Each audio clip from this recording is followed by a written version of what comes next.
Eccola qua Rovigo, ciao Renzo, come stai? Professor Maggi, è sempre un piacere vederla. Noi abbiamo lo Lei spritz si sempre... trova bene a Rovigo. Sì, ricordiamo spritz analcolico. Spritz analcolico, andate piano, lo dico non per mia bevete. moglie, analcolico.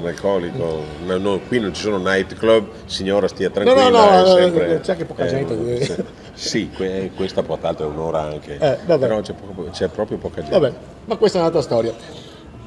Cosa parliamo? Leggo il Gazzettino. Sì. Un giorno leggo Sì. Renzo Marangon all'attacco perché afferma ci sono 500 appartamenti in provincia di Rovigo Ater che sarebbero possibili da distribuire alle persone, però nessuno ci sta pensando.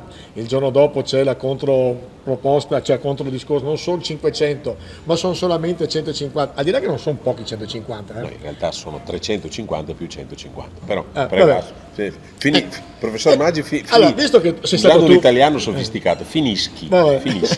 Visto che sei stato tu a muovere sto vespaio, che onestamente l'hanno già messa via, perché abbiamo visto un paio di volte sul Gazzettino, almeno io, non so se la voce ne ha parlato, però probabilmente è un tema scomodo. È un tema scomodo che vedrai sui giornali riemergerà. Allora, che cosa ho fatto io? Si è un po' arrabbiato il presidente dell'Ater, ma ha sbagliato, perché non ce l'ho mica con lui. Però dico a te che sei persona saggia e che vivi in questa... L'Ater ha 500 alloggi sfitti. 500, usando l'inglese. 500. È una vergogna. Mi sono limitato a dire, carissimo Presidente, muoviti perché 500 alloggi sfitti sono un patrimonio da non sottovalutare. Non va bene, perché magari dirai che non hai soldi. Allora mi permetto di fare un po' di chiarezza su questo. L'Ater ha 500, sono di più, sono 514, 515. L'Ater negli ultimi 2 bilanci chiude i bilanci in attivo con più di 740.000 euro e quasi 700.000 euro l'anno dopo, quindi di soldi ce ne sono. Secondo me è una incapacità del CDA di saper fare il suo mestiere. Poi mi sono permesso di dargli questo suggerimento. 500, sai quanti artigiani, pavimentisti, elettricisti fai lavorare? In più è un'emergenza. Dai lavoro a un sacco di gente, ma dai la casa a 500 famiglie.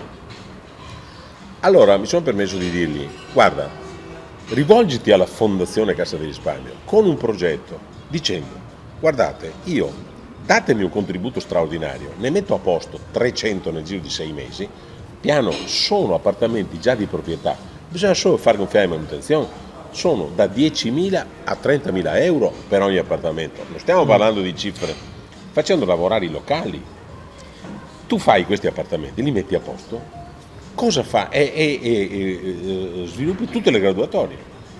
Guarda caso la fondazione, forse ti sei perso questo passaggio, la fondazione 2 giorni dopo scrive: l'Ater di Rovigo non ci ha mai chiesto nulla. A proposito. Mai chiesto nulla. Quindi, scusami, io sono il presidente dell'Ater e della Lega. Io non ce l'ho mica con gli alleati, non ce l'ho con nessuno. Sono scocciato però che del patrimonio pubblico non sia usato per chi ha meno, solo perché questi sono indifesi. A pensare male, diceva un tuo collega. Si fa peccato, ma qualche volta si indovina. Però non è che diventa scomodo questi appartamenti, perché una buona parte potrebbero andare anche agli extracomunitari e poi dopo c'è tutto un altro corollario. Ho anche pensato questo. C'è una legge regionale votata dalla Lega che prevede requisiti assolutamente trasparenti e con persone che sono qui da almeno 5 anni, che abbiano un lavoro, eccetera. Per cui sulla questione, anche l'extracomunitario che è qui da 10 anni paga le tasse qui. Io sono d'accordissimo di dargli gli stessi diritti nostri. Ma vedrai che ce ne saranno tanti, sono italiani che non riescono, polesani che non riescono ad avere la casa, che non riescono ad avere la casa, ma non perché non ne abbiano diritto, ma perché se l'ha e ne fa la graduatoria. Cioè, mi fa arrabbiare la pubblica amministrazione che scalda la sedia. E cosa proponiamo per la prossima volta? Sì. Di chiamare il presidente dell'Atter.